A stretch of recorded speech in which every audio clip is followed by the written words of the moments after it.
Olá, saudações a todos. Sou o professor Paulo, professor de Fundamentos Históricos, Teóricos e Metodológicos do Serviço Social, no nosso módulo número 1, né? E aí, já na nossa última aula, disse a vocês o quanto que essa disciplina, ela é relevante para a nossa profissão.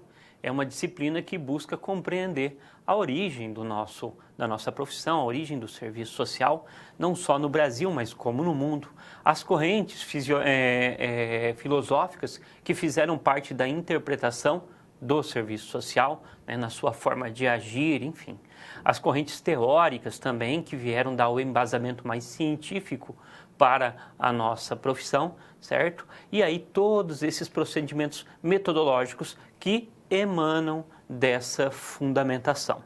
É muito importante a leitura do material que vocês têm, o livro da disciplina, já fiz menção sobre isso na nossa última aula, mas insisto a vocês, até mesmo porque o processo avaliativo dessa disciplina, ela está muito ligada ao conteúdo do material do livro mesmo.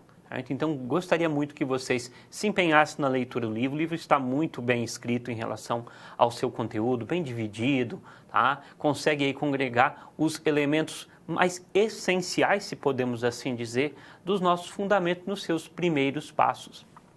Na última aula, a gente trouxe um pouco sobre o desenvolvimento da sociedade e fizemos alguns questionamentos a respeito de como que essa sociedade chegou ao ponto em que chegou, né, na forma contemporânea do seu tempo, como ela chegou. E aí buscando eliminar o quê? Eliminar as nossas concepções de naturalidade, de que sempre foi assim, que os fenômenos sociais sempre são determinados da mesma forma. E trouxemos esse elemento histórico para compreender e como que o serviço social se desenvolveu nesse processo. Vimos então que até chegar ao ponto da sociedade capitalista, né, passamos por diferentes transformações, viemos da forma aí, né, dentro da Idade Média, com a questão do feudalismo, que tinha todo um sistema diferenciado da produção, da cultura, da organização do território, da relação mesmo de consumo, da hierarquia, até chegar às formas mais iniciais do capitalismo, quando esse sistema entra em crise justamente por rotas comerciais, né, principalmente, não só, mas principalmente por rotas comerciais mais desenvolvidas, aflorando aí uma casta ou um subgrupo de população que vivia mais do comércio, né? E aí a intensificação desse comércio, levando aí ao pré-capitalismo ou o capitalismo comercial no século XV, século XVI, iniciando por aí, se desdobrando. Fomos até a nossa Revolução Francesa, em que derruiu, propriamente dito, os vestígios do feudalismo e fizemos uma ênfase de que a história não pode ser concebida de forma fragmentada, ou seja, que termina um processo e inicia o outro. Não, os processos vão se dando sobre sobreposições e assim, gradativamente, um sistema, o feudalismo, vai morrendo e vai ascendendo uma outra forma de organização, de produção, da cultura, dos valores, da hierarquia, e nós temos aí o advento do capitalismo. A Revolução Francesa, então, é o último pilar, propriamente dito, que cai, né, onde tem a derrocada do último pilar do feudalismo. É assim que é interpretada a significância mesmo dessa Revolução Francesa, em que nós temos também uma ascensão maior da burguesia e do proletariado naquele momento. E ela culmina também com a Revolução Industrial, não em tempos idênticos, mas muito próximos. A Revolução Industrial é datada de 1760, 1780, já a Revolução Francesa tem o seu estágio principal em 1789, levando até 1799. Isso traz aí uma força muito grande para a inserção do capitalismo. E dentro desse processo, já no século XIX, nós vamos ter uma situação social caótica, em que, e aí quero frisar porque sei que vocês tiveram algumas dificuldades da compreensão do surgimento da dita questão social, da sua diferença com aquilo que nós temos enquanto problema social ou, não é, pobreza, enfim. A questão social é uma dimensão política que atingiu em meados da década de 30 do século XIX, daí para diante, tá? Que a pobreza foi tamanha, tão intensa as situações de vida urbana degradante, humilhante, sem regulação social, que levou a uma consciência de uma classe, que é a classe do proletariado, que entende que ela é o motor da história deste capitalismo. E daí por diante, essa pobreza, esse grau intenso de exploração, né, com um pensamento que era contrário à ajuda, à assistência, que era a ascensão do liberalismo, toma uma consciência política e busca mover a história por atos políticos, ou seja, de conhecimento mais genérico, de ação mais social intensa e dali para diante, culminando mais ao final do século XIX, o Estado é forçado a ter uma ação de assistência para além da repressão que sempre teve. Então, essa tomada de consciência é mais do que a própria expressão da pobreza. Estou gastando um tempo determinado com isso, porque vi que na última aula alguns de vocês ficaram com muitas dificuldades em entender essa questão social, o seu elemento essencial. Trago a vocês uma dica de livro aqui, tá? Vou colocar na câmera de documento, que é um livro da Biblioteca Básica de Serviço Social, chamado então Questão Social, Particularidades no Brasil, tá? Que é um livro da coleção da Biblioteca Básica do Serviço Social. Mais adiante, vocês terão acesso aqui na formação de vocês, formação acadêmica, ao dito questão social, que para o serviço social é o objeto. No entanto, é impossível que nós tenhamos uma consciência mais ampliada do surgimento, da emersão do serviço social, sem compreender que ele advém de respostas a essa questão social, a esse embate político que surge aí no século XIX e que requer a ação do Estado, que num primeiro momento se nega e apela-se à caridade, mas não mais a uma caridade pura, uma caridade simples executada, mas a uma caridade mais racional. E entra aqui então uma instituição, né, lá da Inglaterra, se não me engano, 1869, em Londres, que é a Sociedade de Organização da Caridade. Aqui está o embrião do serviço social, o embrião. A primeira escola de serviço social só vai vir em 1899, em Amsterdã, né, na Bélgica, do qual, né, nós vamos também sofrer influências, assim como também nós vamos sofrer influências de outro serviço social pelo mundo. Então, só para resgatar, gostaria que vocês realmente ficassem muito atentos a esse início da aula. Na aula de hoje, né, então, gostaria de trabalhar um pouquinho com vocês, comigo ao quadro, tá? Na aula de hoje, nós vamos dar ênfase ao percurso e pioneirismo do serviço social, mas em algumas questões relacionadas à teoria, a nossa teoria, tá?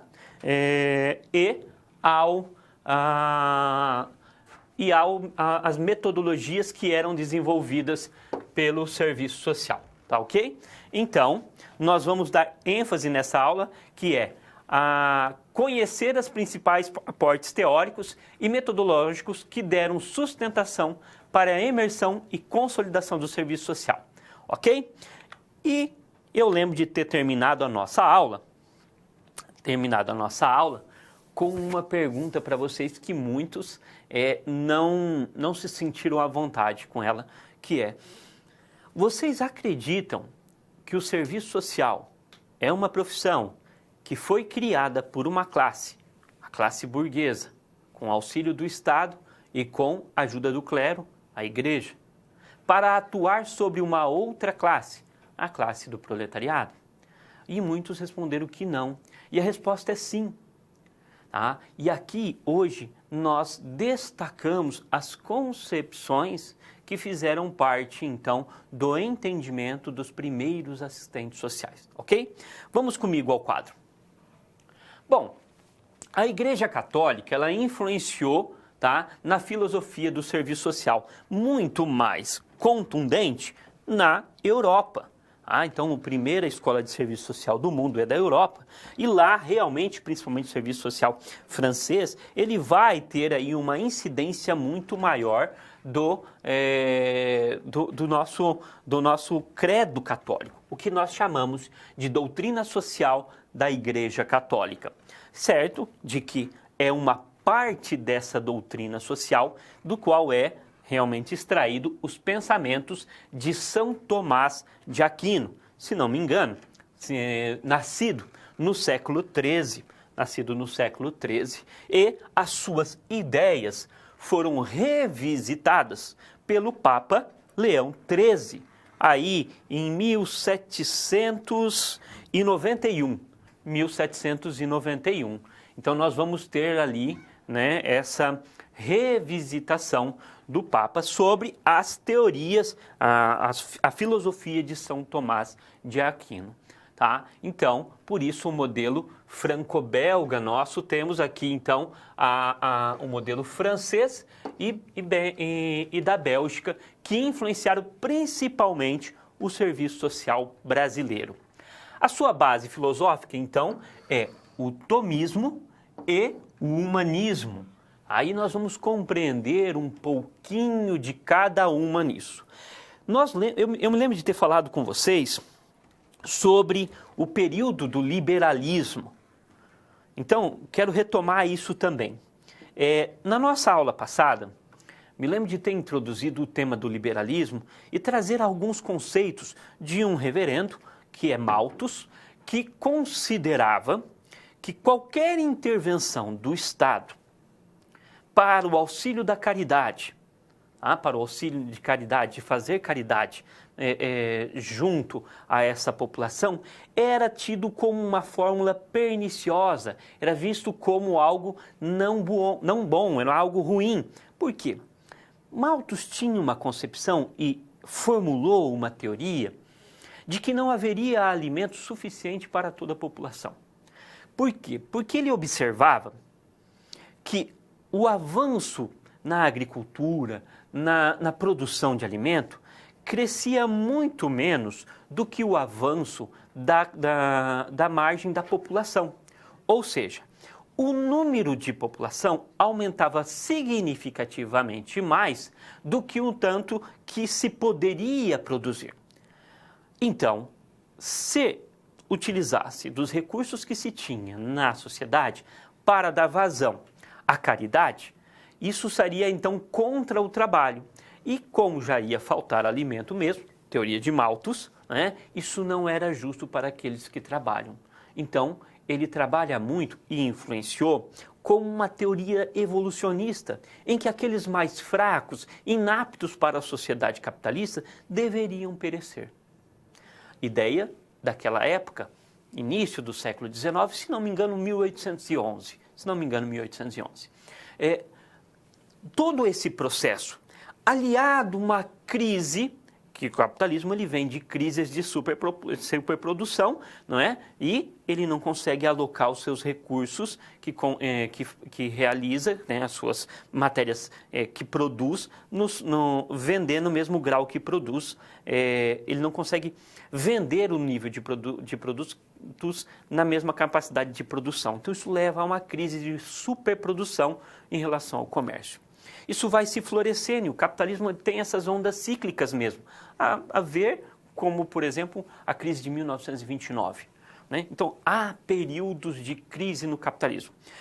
Tudo isso aliado a esses períodos de crise vão levar a uma teoria do liberalismo, de que o Estado não poderia intervir nos negócios da burguesia, isso muito também advindo dessa nova classe, a burguesia que ascende cada vez mais ao poder e que não deseja a intervenção do Estado porque acredita que isso é um freio para os seus lucros. E de fato é um freio. E já no início do século XVIII nós temos situações sem nenhum controle, muito advindos dessa teoria do liberalismo. Resultado disso é a emersão da questão social que toma uma dimensão política e requer uma ação do Estado, que vai acontecer mais ao final do século XIX, mas que já é deflagrada ali no século XXX. Então, nós vamos perceber, neste momento, que há uma exaltação do liberalismo lá. A igreja não vê isso com bons olhos. Por que a igreja não vê isso com bons olhos? A igreja no sistema feudal estava no topo da hierarquia. E quando ela é derrubada para o sistema capitalista, ela perde o seu status. Ela perde o seu status porque ela não é mais a exclusiva, a monopolista da cultura, enfim. E há o maior uso da razão. A igreja vai perdendo o seu espaço gradativamente. Quando a sociedade capitalista começa a demonstrar suas primeiras bases de crise e entra então em voga a questão social, o Papa lança o quê? Não é? Mas aí ao final do século XIX ele lança uma encíclica conhecida como Rerum Novarum, ou seja, das coisas novas. Que coisa nova está acontecendo? Para eles, toda a mudança cultural, toda a mudança de valores que entra em crise agora com uma sociedade urbana, intensa, industrial. Então a igreja se posiciona. E se posiciona como? Contrário ao socialismo e o comunismo que vinha ascendendo do movimento popular e contrário ao liberalismo, que não queria intervenção de forma alguma. Ela busca um capitalismo mais harmônico, um capitalismo mais numa terceira via, que não exalta o liberalismo, mas que também não vende-se ao comunismo. E aí nós temos a filosofia de São Tomás de Aquino, embasando essa encíclica, a Rerum Novarum. A Rerum Novarum, ela é a lente pelo qual o assistente social enxerga o mundo. E quando eu falo enxerga o mundo, é enxerga o mundo mesmo. Porque para aqueles que usam o óculos, sabe que se você usar uma lente que é desfocada, que não é adequada ao seu olhar, às suas dificuldades visuais, ela mais lhe atrapalha do que te auxilia. E a maneira como você vê o mundo, você interpreta este mundo. E claro que nós não estamos falando apenas de ver o mundo com os olhos, mas a interpretação desse mundo é como se fosse essas lentes como a gente tem aqui na Rerum Novarum e também na 40º ano, que é uma celebração a Rerum Novarum, todas elas dentro do esteio do novo pensamento que advém de São Tomás de Aquino, um religioso do século XIII, que é recapturado o seu pensamento pelo Papa Leão XIII. Isso incide diretamente no serviço social. E exalta um outro pensamento que é o humanismo cristão, que é o homem é o centro do universo e tudo deve se mover a favor deste homem, ok?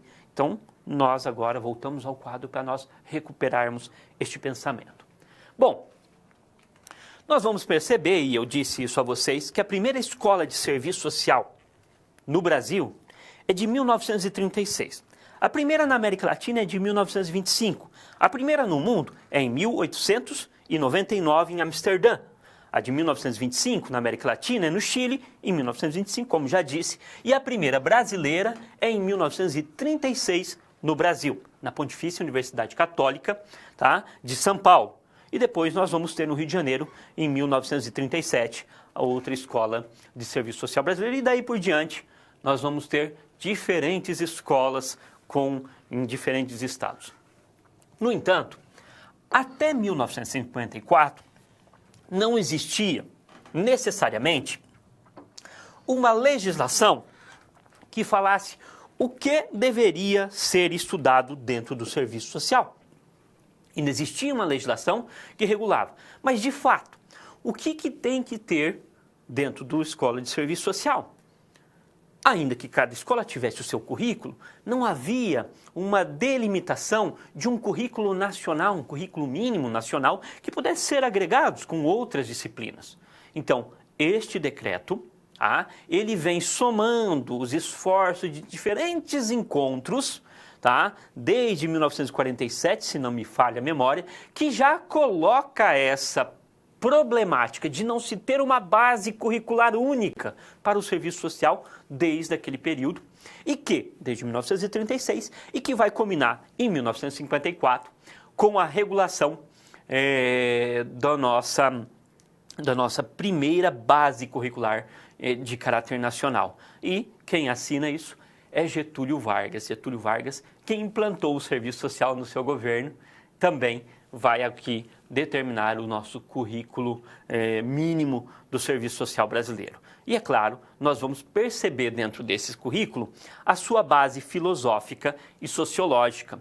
Dentro desse sentido, nós vamos compreender que ética, moral, está muito ligada ainda com o neotomismo, com o humanismo, com raízes positivistas. E é sobre isso que nós estamos tratando hoje.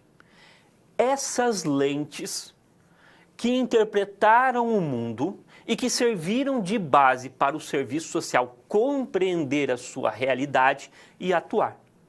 Por isso disse, há necessidade da escolha mais assertiva para a interpretação da realidade, que é essas bases.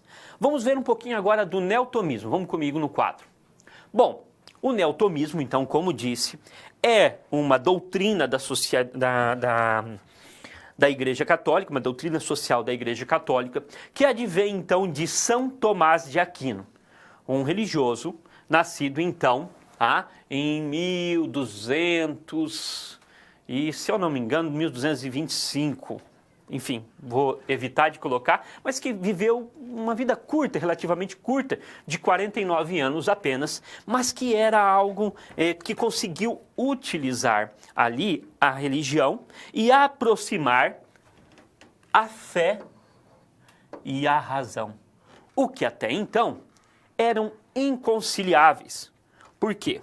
Porque a fé, então, ela traz essa questão de aceitação do que é metafísico, do Deus que não está presente na terra propriamente dita e que era visto contrário à razão. São Tomás de Aquino, ele aproxima os pensamentos de Aristóteles e traz uma filosofia que é a união da fé e da razão. Isso possui, então, dentro dos muros da evolução da sociedade, um salto muito grande. Então, sim, é um pensamento avançado para aquela época. Então, nós temos ali a aproximação da fé e da razão. Dentro desse processo de fé e razão, ele compreende o ser humano, a sua compreensão de ser humano, e isso é pergunta de concurso, pessoal, muita atenção nisso. Ele compreende essa questão do ser humano como um único ser. É um ser singular, do qual possui uma parte material e uma parte não material. Uma parte temporal e uma parte atemporal. Então, ele compreende esse ser humano como algo criado por Deus, uma criatura criada por Deus, do qual o meio em que ele vive vai dar-lhe a sustentação para o seu fim último. E qual é o fim último do ser humano? Ele está para além da terra. Ele é atemporal. Encontrar-se com Deus. Essa então é a filosofia, que seria para ele a felicidade plena. O homem caminha para o encontro com Deus, a sua felicidade plena. Então, há aqui o princípio da dignidade da pessoa humana. Essa pessoa não é simplesmente um cidadão. ele é uma criatura criada por Deus. Teoria, filosofia, que embasou o serviço social nos seus primórdios. 1936 vai até 1960, tá ok? Hoje nosso pensamento é diferenciado. Assertivo ou não, mas enfim, ele é diferenciado. Então, essa teoria, essa filosofia, né, melhor dizendo, essa filosofia que embasa esse pensamento, pensa o homem como uma criatura criada por Deus. Então, uma criatura de Deus. E sendo criatura de Deus, ela tem que ter uma dignidade. Ela não pode ser submetida a situações de exploração que eram vivenciadas no século XIX. Ela não pode. Mas se ela é criada por Deus, as teorias comunistas, né, a base teórica comunista, socialista, elas são totalitárias e ela entende que o homem é sujeito da sua própria história e que ele, na verdade, é um ser material. Ele recusa a presença de Deus na teoria socialista, comunista. Então, ela não serve para explicar a sociedade. Então, ele se coloca contra. Mas a forma do liberalismo, de que cada um por si, sem regulação, e que o próprio comércio tem, ou a vida do capitalismo tem uma mão invisível que regula ele, também não é adequada. Por quê? Porque se tem uma sociedade degradante. Ora, a dignidade da pessoa humana, no seu princípio do bem comum, é que, então, ele tem a sociedade como o meio para que ele atinja o seu fim último, que é Deus. Se esse ser humano é um ser material e imaterial, ele vai externalizar as suas necessidades materiais na sociedade. Ele necessita do que é material na sociedade. Se a sociedade não lhe dá, ele corrompe o seu caráter e não caminha para a sua felicidade. Por quê? Porque ele vai se desviar do caminho de Deus, dos princípios de Deus. Olha o pensamento que estrutura. Então vamos lá.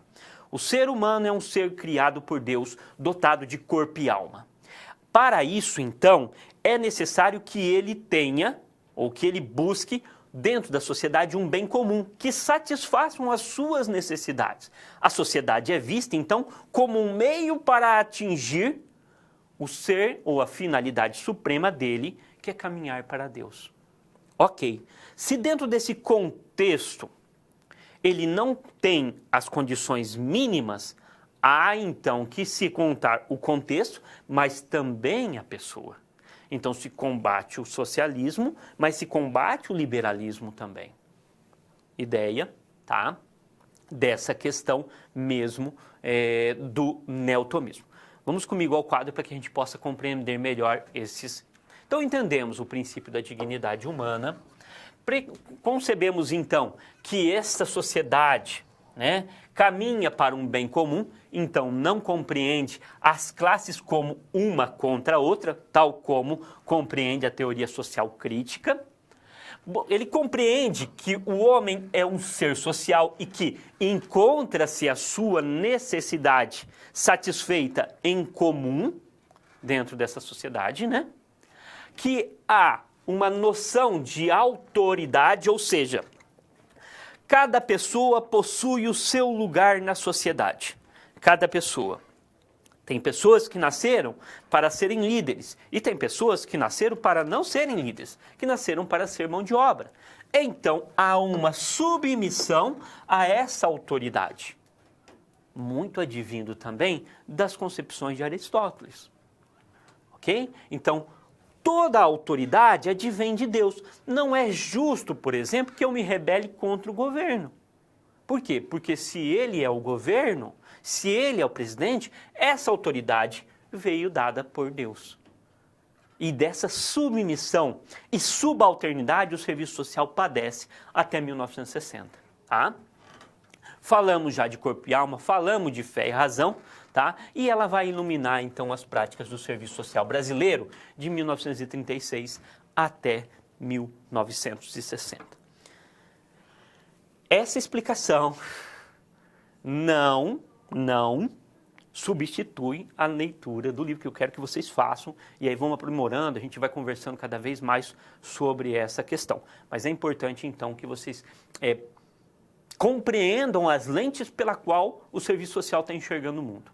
Naquele período, o neotomismo, o humanismo cristão, e também depois ainda o positivismo, depois vem o funcionalismo, depois vem a questão da feminologia, enfim, são várias lentes por quais ele interpreta o mundo. Voltamos ao quadro. Então, entre os postulados, uma recapitulação, tá? Entre os postulados filosóficos tomistas que marcaram o emergente serviço social, temos a noção de dignidade da pessoa humana. Um ser é ser criado por Deus, dotado de corpo e alma. Esse ser humano é perfeito. Por que ele é perfeito? Porque ele é inteligente. E por ser inteligente, ele é autodeterminado. Ele faz a sua escolha. Essa é a perfeição do ser humano. Ser inteligente. Um ser criador. Para os postulados filosóficos de São Tomás de Aquino. Sua capacidade de desenvolver as suas potencialidades. A natural sociabilidade do homem. O homem é um ser social. Isso também, de fato, é verídico. Por quê? Porque o homem, desde que nasce, há a necessidade do convívio. Ele não sobrevive se não for em sociedade. Toda a sua criação é social. A compreensão da sociedade como união dos homens para a realização do bem comum e não entre classes antagônicas. Essa sociedade caminha para um bem comum. Que bem que esse? A necessidade, ou seja, a satisfação das necessidades para o quê? Para atingir a finalidade suprema do homem, que é a felicidade. Ok? E aí, origem mesmo de Aristóteles, tá? E esse resgate da alma, resgatar a alma do homem, que para aquele momento estava, segundo esses intérpretes, corrompida pelo caos que se vivia no início e ao final do século XIX. Advindo dessa intensa vida urbana, dessa intensa exploração industrial e pela exacerbação do liberalismo, tá bom? Então ele vai resgatar o quê? A inteligibilidade dessa pessoa humana. Todo o trabalho do assistente social, nesse sentido, vai buscar resgatar este ser humano. Resgatar este ser humano. Para eles, era mais um problema moral. O ser humano ele tinha se corrompido. E se corrompido diante daquelas situações que o liberalismo tinha chegado ao seu nível máximo. Então, há a necessidade dos primeiros assistentes sociais não dotarem só de material a pessoa da qual ele vai agir, mas também toda uma orientação da família, orientação das empresas, orientação indivíduo a indivíduo. Para quê? Para ele se adaptar ao conjunto dessas novas regras do capitalismo, dessas novas regras da sociedade urbana, para que ele não negue os princípios da família, enfim. Então são contextos que o serviço social iniciou ali. E isso caminha para a manutenção da sociedade, tal como ela era. Por quê? Porque ela não contesta a sociedade capitalista. Ela não contesta a exploração do trabalho. Ao contrário, ela legitima. Ela diz, olha, mas não pode ser em tamanho agudo. Não pode. O homem não deve se libertar tanto. Ela tem que achar um meio termo nisso. Percebemos que é uma terceira via que conserva uma realidade porque não muda na sua essência. Esses eram os fundamentos dos primeiros assistentes sociais. Vamos comigo ao quadro para que a gente veja também um pouquinho do positivismo. Ora, quando a sociedade entra em crise, alguns pensadores colocam que não é viável manter a sociedade nesse ritmo da industrialização e do capitalismo, mas que seria necessário voltar às bases do feudalismo. E aí começa a surgir alguns filósofos, alguns teóricos, que dizem que não, que a sociedade, no seu grau de evolução, é positiva. É positiva, que é bom, que o progresso industrial é bom e que há necessidade de adequação.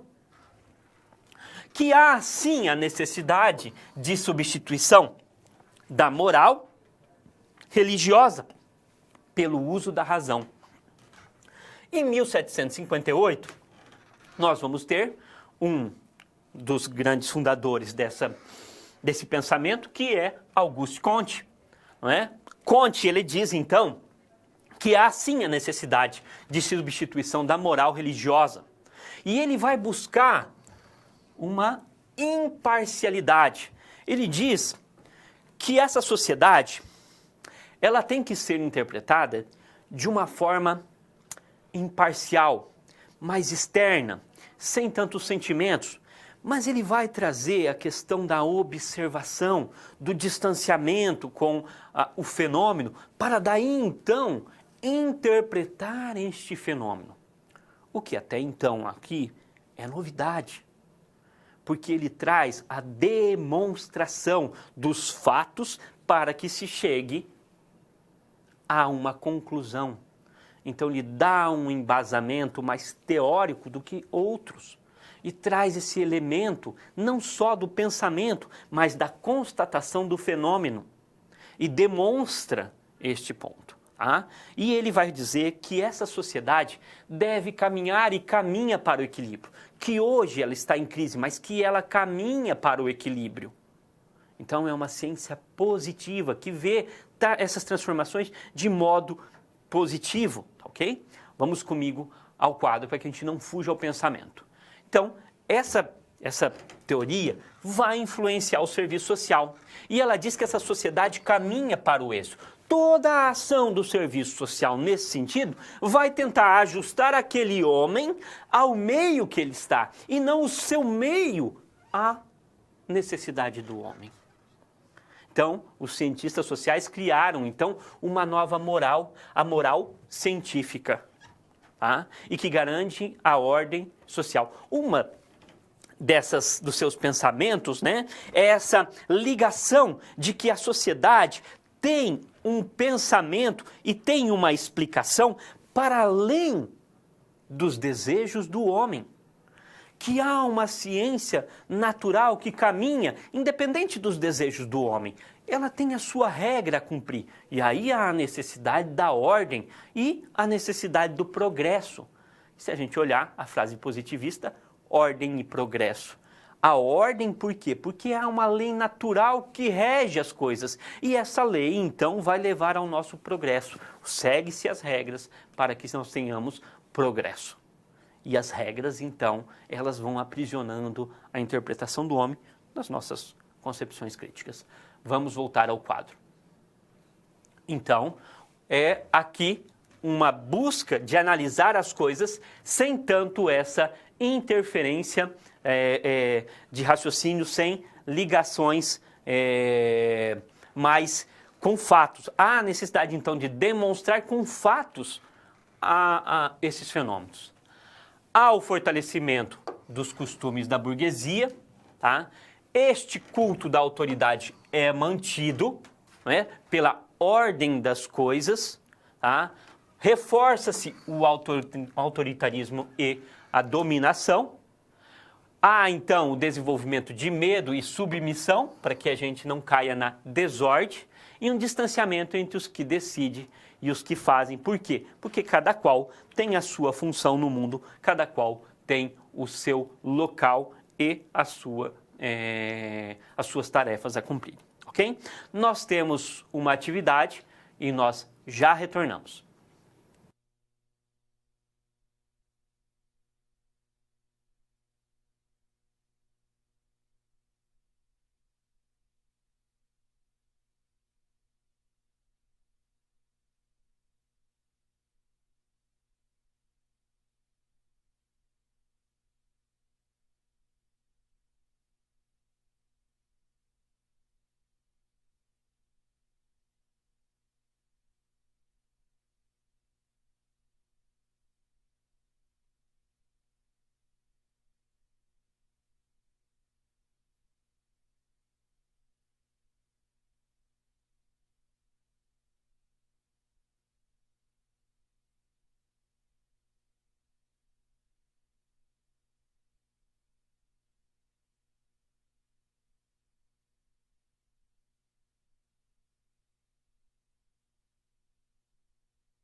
Bom, então nós podemos perceber que essas ideias, de certa forma, contaminam o pensamento do serviço social nas suas bases e vão, claro, incidir nas práticas em que os assistentes sociais vão realizar, que será uma base de ajustamento, da questão da moral, né? Vamos entender naquela situação do século XIX, toda aquela situação de exploração daqueles grandes aglomerados urbanos em que há promiscuidade, que há a questão do trabalho infantil, da prostituição, enfim, que os centros grandes aglomerados, diante de privações, acabam proliferando e o serviço social vai contestar sobre essas formas. Até mesmo para entrar dentro da escola de serviço social, nos primeiros alunos das escolas, se buscava essa questão da idoneidade moral, dos princípios religiosos, a indicação por uma família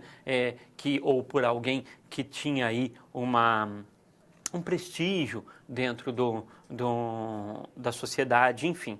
Então, toda uma questão hierárquica a seguir por aqui. Vamos adiante? Vamos adiante, então. Outra teoria que deu grande embasamento ao serviço social, ela advém do positivismo e vai influenciar o serviço social mais a partir da década de 1940. Por quê? Bom, o serviço social brasileiro, nós estamos falando do serviço social brasileiro, tá, gente? É o serviço social brasileiro que tem essa tonalidade que nós estamos colocando aqui.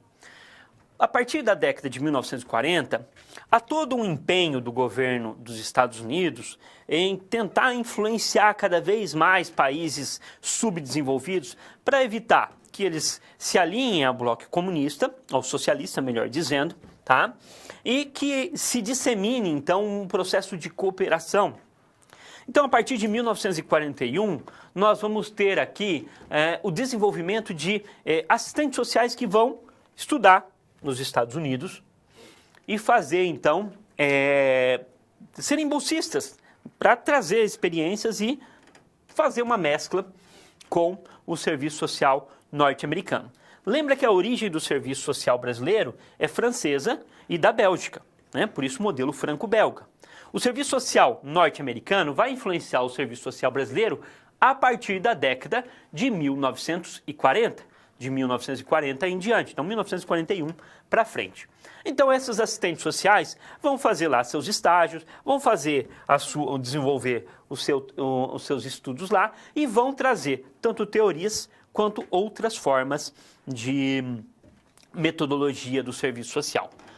E o serviço social vai incorporando gradativamente tais formas e adaptando na sua metodologia. Então, uma das teorias é a funcionalista, desenvolvida a princípio por Auguste Comte e aprimorada aí por Malinowski e Talcott Parsons. Sempre enrosco nessa parte, mas enfim. Uma das principais explicações por meio dessa teoria, explicação da sociedade, é que ela busca compreender a sociedade através das suas funções, que as instituições tem uma função, né? Que cada qual tem uma função na sociedade. Tanto as instituições, quanto as leis, quanto cada ser humano tem uma função na sociedade. Então, ele coloca assim sob 4 conceitos fundamentais. A função social, então, cada qual tem a sua função. O Estado tem a sua função, o proletariado tem a sua função, a burguesia tem a sua função, as empresas têm a sua função, enfim, cada qual tem. Na qual, né, depois, mais na estrutural funcionalista, a cultura tem um grau de valor mais elevado. Mas ele tem uma função. Uma outra regra é que cada um está ligado com o outro, ou seja, tudo está ligado conjuntamente. Por isso, há uma analogia orgânica. Tudo que faço na sociedade e eu tenho a minha função, afeta o outro que tem a função dele. Então, há uma ligação orgânica. A sociedade é vista como um corpo orgânico em que tudo está ligado um com o outro, enfim, e que há, então, um reflexo de cada ponto um com o outro. Há, então, uma alternativa funcional, ou seja, que essas instituições, essas funções, elas não são imutáveis, elas não são atemporais, elas podem ser alteradas. Então, há alternativas funcionais. Se uma morre, outra a substitui e assim vai, até chegar no estrutural funcionalismo, que é, então, essas escalas de valores que nós vamos ter muito mais aqui. Ok? Então, nós temos, dentro da teoria funcionalista, essa representação que advém muito do positivismo. A crítica que nós fazemos, e é importante que a gente coloque nesse sentido, a crítica do marxismo ao funcionalismo, e nossa corrente teórica é explicada à luz do marxismo hoje, na contemporaneidade do serviço social, se liga à sua teoria no marxismo. Ela é uma teoria que explica a realidade, mas não vai nas suas razões de existência. Não busca a sua essência propriamente dita. Então, ela é uma teoria de inércia, que é apenas observada, e que a sociedade caminha mais linearmente, já no pré-determinação.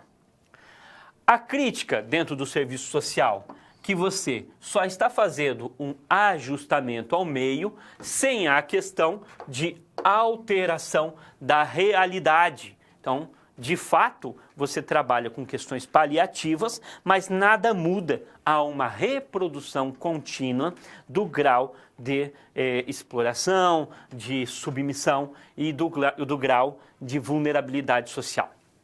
Há a busca sempre para um bom funcionamento social, independente se ele é justo ou não. Há uma sociedade criadora e inibidora, então. Ele também traz essas críticas aqui em relação a que ela cria, mas inibe também. Não é somente criadora.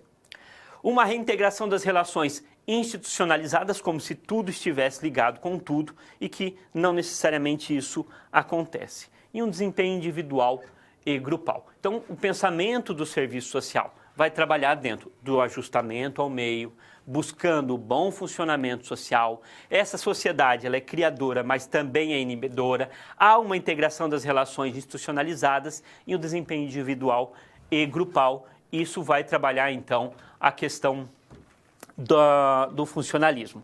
Nós vamos muito ter essa ligação dentro do que nós chamamos de serviço social de caso, grupo e comunidade. Todas as técnicas e interpretações do mundo vai trabalhar no sentido desse ajustamento, desse bom funcionamento da sociedade, de criar, mas também limitar por meio dessas regras, dessa integração institucionalizada entre essas instituições mesmo, tá? E esse desempenho tanto individual como grupal vai ser trabalhado, então, dentro do serviço social.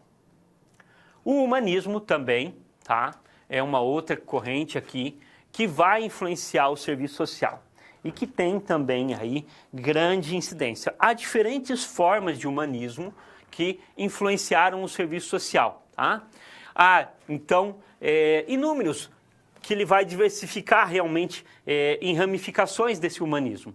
A exigência entre as necessidades do mundo moderno e da igreja, trazendo sempre o ser humano como o centro. Tudo tem que ser explicado no humanismo a partir do homem como o centro dessas reflexões. O homem como o centro das reflexões. Essa é, de fato, a grande sacada do humanismo, não é? É onde ele vai trazer. E isso vai influenciar o serviço social.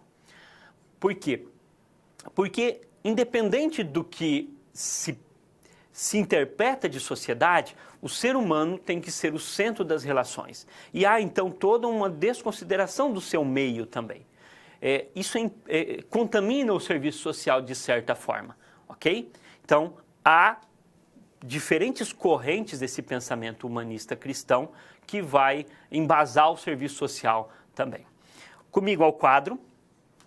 Algumas correntes a gente vai passando sem que traga maiores detalhamentos, porque para nós o importante é compreender como ela vai atingir as formas, os métodos de interpretação e agir no serviço social. A crítica, então, às particularidades do homem são desconsideradas em virtude de uma essência imutável que é esse ser humano criado por Deus, não é?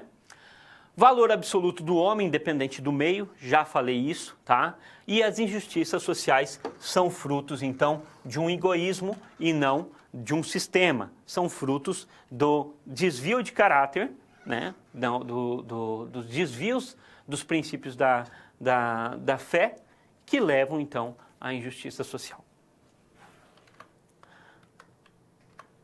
Outra corrente que influencia o serviço social é a fenomenologia.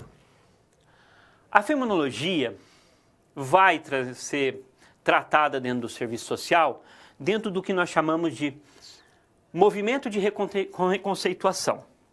Há um período no serviço social, e vocês vão ver isso mais em Fundamentos 3, se não me engano, em que o serviço social entra em crise ao longo da década de 1960. A fenomenologia, então, ela vai vir como uma forma de fazer diferente o serviço social. No entanto, ela vai resgatar muito dos conceitos e muitos das metodologias que já eram realizadas no serviço social nos seus primórdios.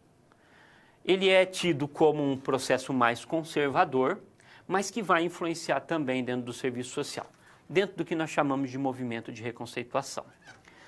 A preocupação da fenomenologia é uma crítica que se tem, né, nas suas argumentações, é de que o funcionalismo, o positivismo e até mesmo a teoria social crítica nessas interpretações junto ao serviço social, ele se afasta daquilo que é necessariamente o fenômeno e que se acaba caindo em caminhos tão distanciados da particularidade de cada indivíduo que há a necessidade de se recorrer novamente ao serviço social face a face.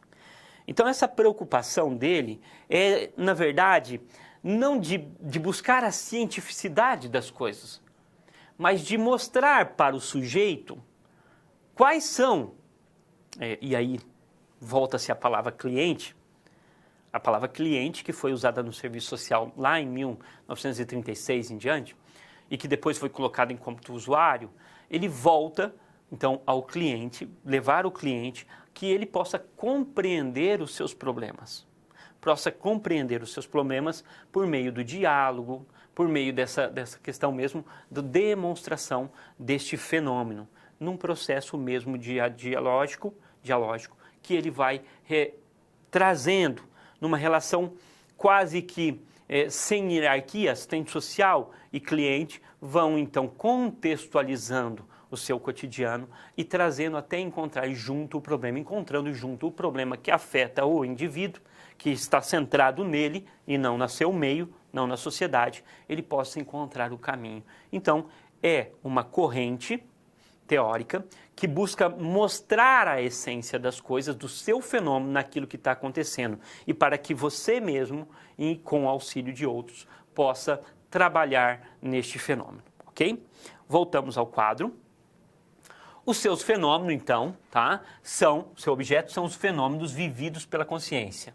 O objeto é o fenômeno vivido pela consciência, aquilo que atinge o pensamento da pessoa, e que ele vai ser descoberto nesse processo de diálogo com o assistente social.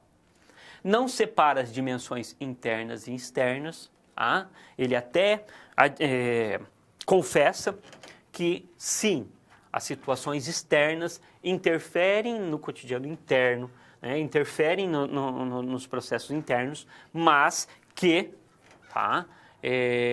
não há uma separação, uma influencia na outra ali.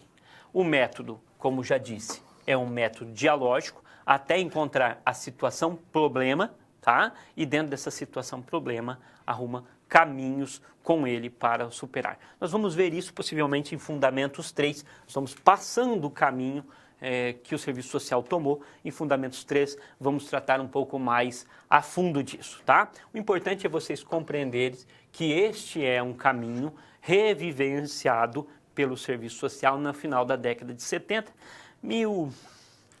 1978, 76, se não me engano, 78, você vai ter a ascensão disso daqui, tá ok? E ele é considerado, então, uma volta ao conservadorismo, por simplesmente não dar ênfase ao meio e buscar mais a influência de indivíduo face a face, ok? Voltamos ao quadro e falamos um pouco mais ainda da fenomenologia. Ao acolhimento do outro em suas opiniões, ideias e sentimentos, o assistente social nunca pode ser visto numa relação hierárquica superior, tá? Ele tem que se colocar no lugar do outro e vivenciar o problema com o outro, levando ele a encontrar a solução para o seu problema, tá? A existência de diferentes mundos de acordo com a consciência de cada um. Há, então, aqui uma busca de pluralismo e sempre teve uma ação não tão central. Quando a gente fala de movimento de reconceituação, os escritos que mais serão substancial para nós os escritos de José Paulo Neto. José Paulo Neto vai trabalhar o movimento de reconceituação principalmente à luz do que nós chamamos de 3 perspectivas. A perspectiva modernizadora, a perspectiva de reatualização do conservadorismo e a perspectiva de intenção de ruptura. A fenomenologia está dentro dessa segunda perspectiva. Não que não tiveram outra, mas essas 3 vertentes aumentaram. O serviço social entra em crise no final da década de 50 e início da década de 60, justamente pelos seu viés ligado à religião, né, ligado à fé católica, e vai buscar maior cientificidade. A primeira consolidação, que já vinha vindo do serviço social norte-americano, vai ser aí a modernista, a modernizadora, a perspectiva modernizadora, que vai atingir o serviço social brasileiro de 1965 até o final da década de 70, início da década de 80. A segunda perspectiva, cronologicamente, seria a intenção de ruptura, mas ele faz uma vazão que é a reatualização do conservadorismo. É uma volta ao passado, de buscar a relação com o sujeito face a face, de compreender a singularidade de cada indivíduo que está passando e buscar compreender e agir diante daquelas situações. Então, é a interpretação deste fenômeno, vivenciado por cada qual, dado na consciência de cada um, e aí utilizando os recursos da corrente da fenomenologia. Então, é uma retomada ao passado. E a terceira é a intenção de ruptura, do qual nós teremos a primeira experiência com a teoria social crítica, e aí começando em 1972 e levando-se até aí 75, interrompe, e depois de 1978 para frente, com o Congresso da Virada, que vai explanar na profissão e que nós vamos ter o que nós chamamos aí de uma base maior para a estruturação da nossa projeção ético-política. Então, compreendemos alguns caminhos que fomos. Tá? As correntes mais relevantes para o serviço social é o neotomismo, que acho que ficou muito claro, bati em cima disso, o positivismo e a base do funcionalismo enquanto decorrente do positivismo. Essas são as principais aqui, ok? Nós vamos fazer um exercício agora e nós já retornamos.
Então, uma das principais correntes, filosofias que nós vamos ter aqui é o neotomismo, o positivismo, o funcionalismo e mais no âmbito do movimento de reconceituação, a fenomenologia. Trouxe a fenomenologia, mas nós poderíamos reservá-la para um estudo. Não trouxe ainda o pensamento social crítico, né? O materialismo histórico, que fez parte do serviço social brasileiro de 1972 para adiante, um pouco de coisa na década de 60, início da década de 60, mas que não tem tanta significação, porque logo nós vamos ter uma ditadura e que não há espaço para isso. Então, nós trouxemos. O que eu queria muito que vocês frisassem mesmo é essa incidência do neotomismo diante dos primeiros assistentes sociais. Porque, de fato, essa é a materialidade, e do positivismo também, a materialidade do qual vocês vão compreender mais aqui nessa disciplina. Depois, o que José Paulo Neto chama de serviço social tradicional. Depois, nós vamos ter ênfase na década de 60 e até a década de 40, um pouquinho nós vamos ainda recuperar em Serviço Social 2, sobre essas correntes, essas interpretações, e vamos trabalhar bastante isso no movimento de reconceituação. Tanto que nem trouxe o materialismo histórico, que, se não me engano, está dentro do livro da disciplina de vocês, e vou evitar de fazer maiores reflexões sobre ele, porque o conteúdo lá tem que ser mais denso, porque vai encharcar a nossa profissão também. Ok? Vamos para frente? Vamos para frente, então. Bom, então, comigo no quadro, o serviço social tem, na doutrina social da Igreja Católica, né, a sua maior vertente ali de interpretação do mundo. Um dos grandes nomes vai ser Mary Richman, se não me engano, americana, enfermeira, que foi uma das precursoras da Sociedade de Organização da Caridade e uma das pensadoras das primeiras escolas de serviço social, tá? Ela vai buscar trazer um pouco mais de cientificidade à ação do serviço social, tá? E ela vai trabalhar a questão das metodologias. Bom, caridade por caridade, nós sempre tivemos na história. O que altera significativamente, principalmente depois de 1869, com a Sociedade de Organização da Caridade, é uma busca de racionalidade mais científica para os atos da caridade, unindo igreja, apoio do Estado e burguesia. Mary Richman, então, será uma das precursoras que vai buscar, então, essa questão mais metodológica. Dentro do serviço social, diz que o serviço social é caudatário, ou seja, ele é filiado nos seus primórdios, mas a tradição franco-belga, francesa e da Bélgica, do qual a igreja influenciou muito. A partir de 1940, e que vai se encharcar aí mais 45, 46 em diante, nós vamos receber, tá, a influência do serviço social norte-americano. Serviço social norte-americano. Mary Richman, então, acaba se aprofundando nessas formas metodológicas de ação, com uma concepção funcionalista de sociedade, de que é necessário a adaptação e a sua função dentro da sociedade. Há, então, uma busca, tá, para conceber uma metodologia de um serviço social mais isolado, ou seja, cada caso, o serviço social de casos individuais. Social case, lá nos escritos de Mary Richman. Há, então, uma busca de alterar a personalidade desse cliente, tá? Para que ele se adeque a este meio. Por quê? Porque o meio é bom, porque o meio caminha para uma harmonia, porque nós vamos trabalhar os desajustamentos para que essa sociedade alcance o seu potencial. Então, essas teorias buscavam alcançar mudança no indivíduo a partir de atividades e comportamentos, as orientações, as visitações, as entrevistas. Então, o indivíduo deveria se ajustar ao meio. Ah, professor, seja mais claro. Bom, nós vamos percebendo que ele tem um baixo regimento, que ele não para no trabalho, que ele tem problemas com alcoolismo, ele é um etílico, enfim, ele tem diferentes formas. O assistente social vai por meio de visitação, entrevista, fazer um estudo da situação que cerca cada caso. À luz desse estudo, da coleta dos seus dados, lembra a teoria positivista? Sim, da coleta imparcial dos dados. Mas o que ele tem estudado, o seu acúmulo sobre cada fenômeno, que não é só matéria do serviço social, ele vai chegar a um diagnóstico. Bom, o problema do fulano é isso. Chegando ao diagnóstico, ele propõe um tratamento. Então, o serviço social deveria dar o tratamento adequado. Como? Por meio do estudo, por meio do diagnóstico, por meio do tratamento. Coleta de dado mais teoria, formulação de proposta. Baseado muito nas teorias da psicanálise, tá? De Freud, tá? Mas também na sociologia.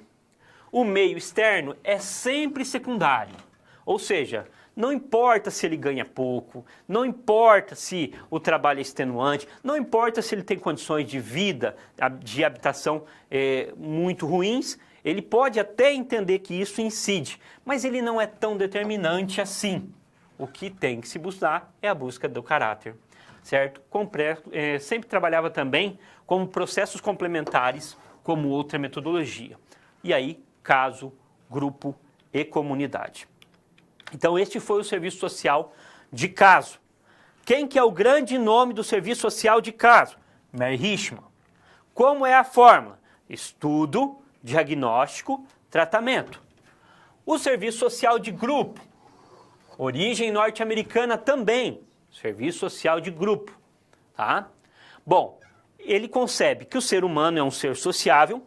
Tá? Então, o ser humano sempre está em grupo de igreja, a própria sociedade é um grande grupo, certo? Então há diferentes tipos de grupo e há diferentes finalidades para grupo.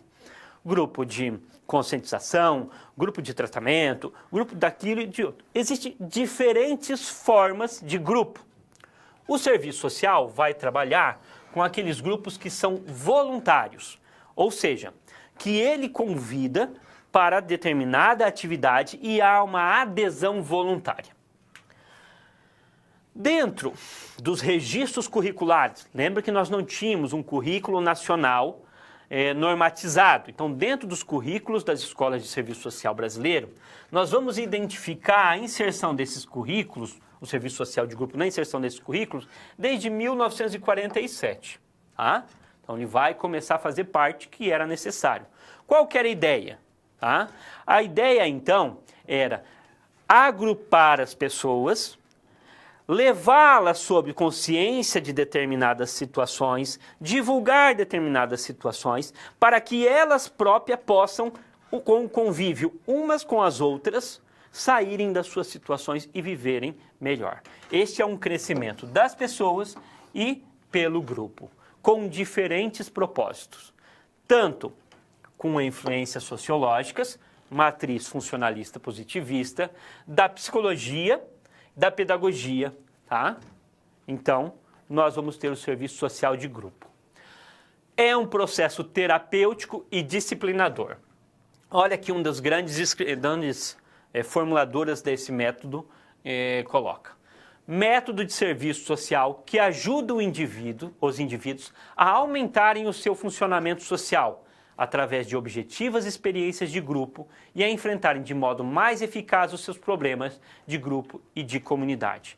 Tem um valor educativo relevante, o seu meio maior é a reunião e a interação entre as pessoas para mudanças de comportamento.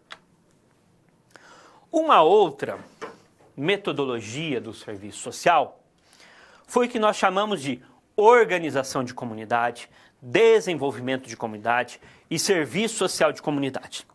A primeira é a organização de comunidade, mas podemos tratar genericamente de alguns traços elementares. A organização de comunidade, desenvolvimento de comunidade, e serviço social de comunidade têm algumas diferenças conceituais. Nós não vamos aprofundar nas diferenças. Basta a gente entender aqui, neste momento, o foco principal, que é o trabalho com comunidade. Passamos do foco do trabalho com indivíduos, passamos com o foco do trabalho com o grupo e vamos agora com o foco do trabalho em comunidade. O registro de organização com trabalho em comunidade vem de 1920, das experiências das organizações das Nações Unidas, da ONU, se não me engano. Enfim, desde 1920 nós temos esse trabalho com comunidade. O conceito de comunidade não tem um conceito mais crítico de conflito, de classe, não, mas como pessoas que convivem em determinado território e que juntas podem encontrar soluções para os seus problemas comuns.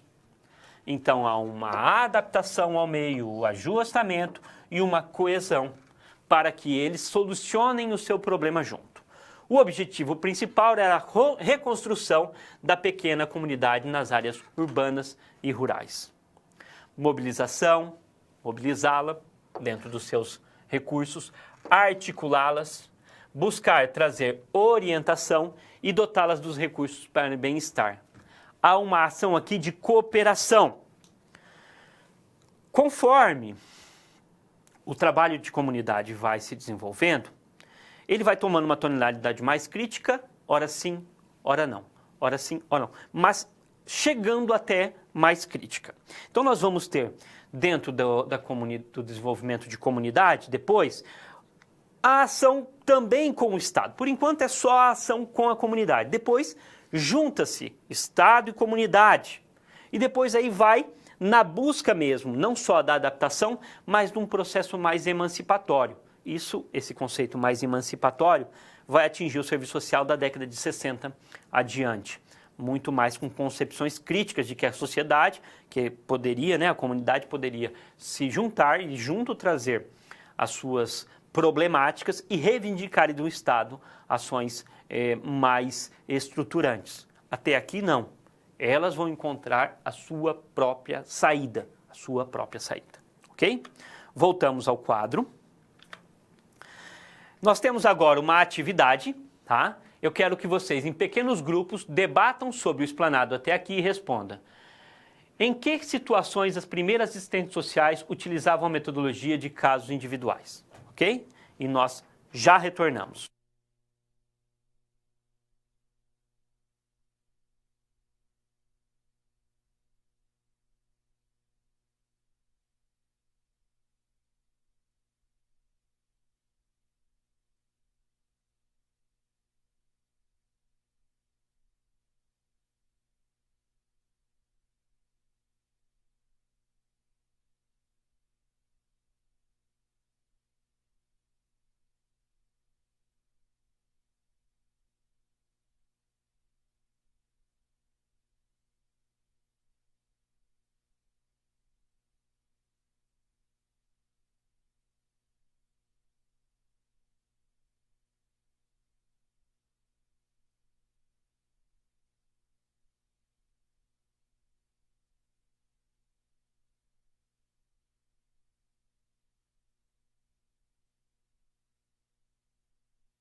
Então, gente, em que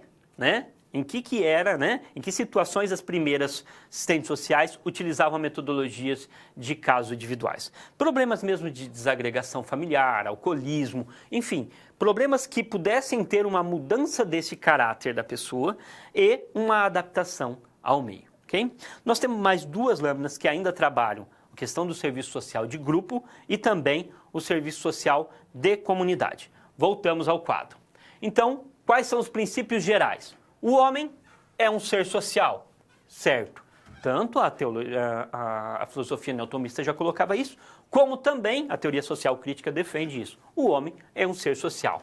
As atividades do grupo possibilitam um processo educativo.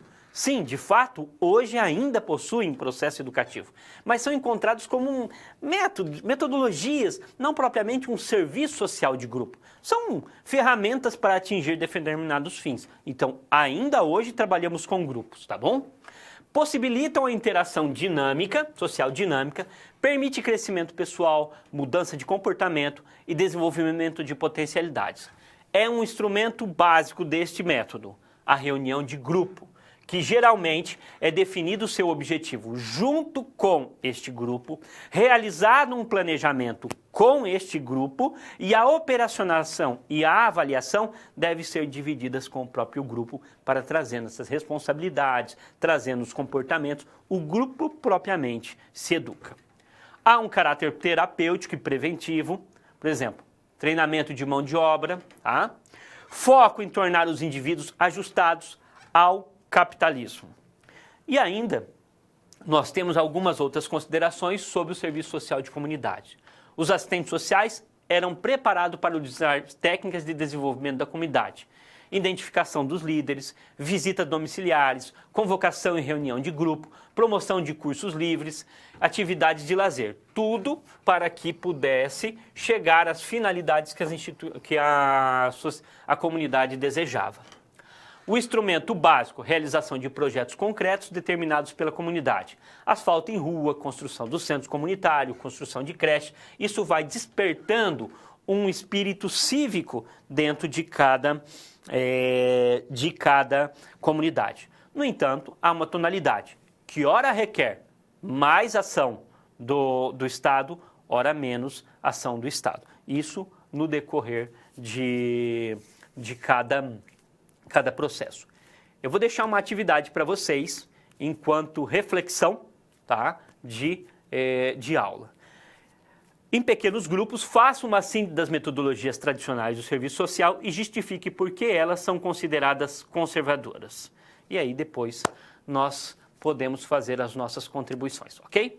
Pessoal, um grande abraço a vocês e até a próxima.